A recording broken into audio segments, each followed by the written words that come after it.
नमस्कार मंडळी, विदर्भाची गृहिणी यूट्यूब चॅनलमध्ये तुम्हा सगळ्यांचे हार्दिक स्वागत आहे. तर आज आपण साबुदाणा बटाटा चकली बघत आहोत. तर हा एक वाळवणाचाच भाग आहे.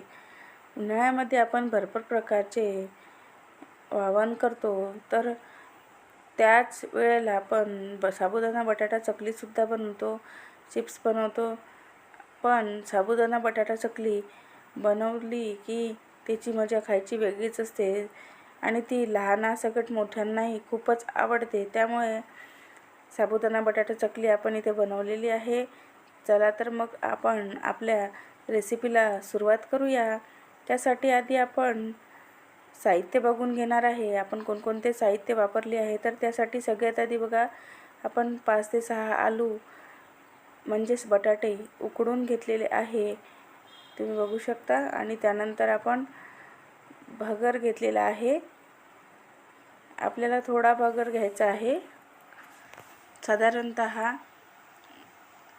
अर्धा पावच्या जवळपास भगर असेल. आणि हा साबुदाणा आपण रात्री भिजत घातला होता, त्यामुळे तो आणखीन सॉफ्ट झालेला आहे. बघा, साबुदाणा आपला हा 1 किलोच्या जवळपास असेल. आणि आपल्याला लागेल त्या प्रमाणात यामधलं सामान टाकायचं आहे. त्यासाठी सगळ्यात आधी आपण एका पॅनमध्ये पाणी टाकून आपली वरई म्हणजेच भगर तो छानपैकी शिजवून घ्यायचा आहे. बघा, अशा पद्धतीने आपला भगर शिजत आहे. त्यानंतर आपल्याला गॅसचा फ्लेम थोडा कमी करून हे आता झाकून ठेवायचं आहे, म्हणजेच आपला भात तयार होऊन जाईल, म्हणजेच वरईचा भात तयार होऊन जाईल. आता इकडे आपण साबुदाणा एका परातीमध्ये काढून घेणार आहे. आपल्याला लागते त्या प्रमाणातच काढून घ्यायचं आहे. जसं जसं आपल्याला त्यामध्ये सगळं साहित्य ॲडजस्ट करायचं असेल त्या प्रमाणात आपण हा काढून घेणार आहे.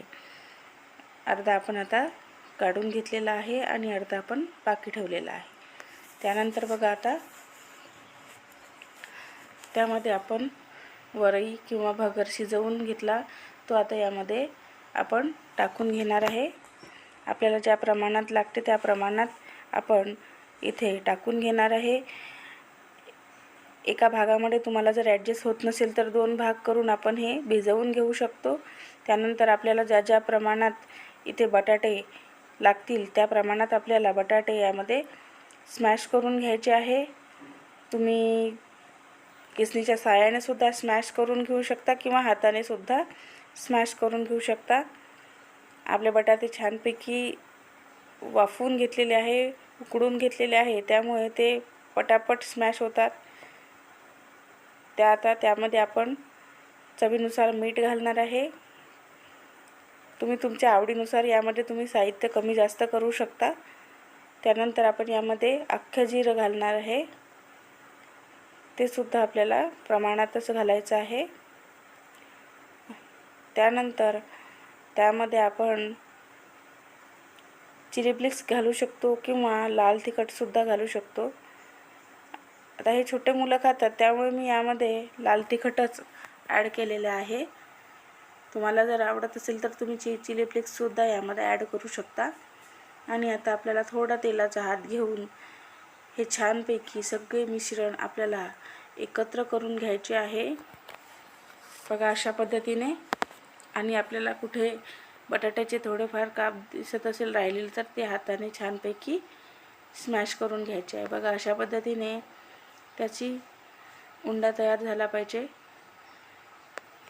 आणि तो उंडा तयार झाला की थोडा वेळ त्याला 2 मिनिट आपण झाकून बाजूला ठेवू. आणि त्यानंतर अशा पद्धतीचा साचा घेऊन, तुमच्याकडे ज्या पद्धतीचा साचा असेल त्याला आपण अशा पद्धतीने तेल लावून घेऊ.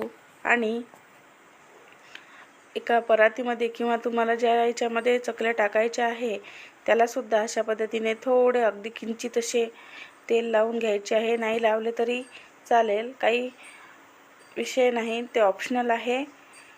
ह्या आपल्या चकल्या न चिकटणाऱ्या आहे आणि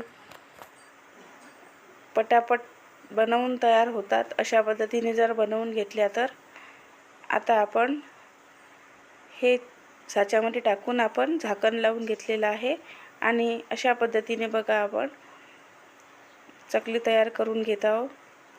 साईज चकलीची ॲक्युरेट नाही आली तरी चालेल, पण अख्खा साबुदाणा घातल्यामुळे काय होईल की आपली चकली खायला अतिशय चविष्ट लागेल आणि ते असे आपण जेव्हा तळतो तेव्हा असे त्यामधील जे साबुदाणा आहे तो असा टवटवीत आणि दिसायलाही खूप छान आणि खायलाही खूप छान लागतो। त्यामुळे आपण साबुदाणा बारीक करून न घेता आपण अशा पद्धतीनेच यामध्ये साबुदाणा चकली बनवून घेतलेली आहे आणि अख्खा साबुदाणा चकली आपण बनवलेली आहे।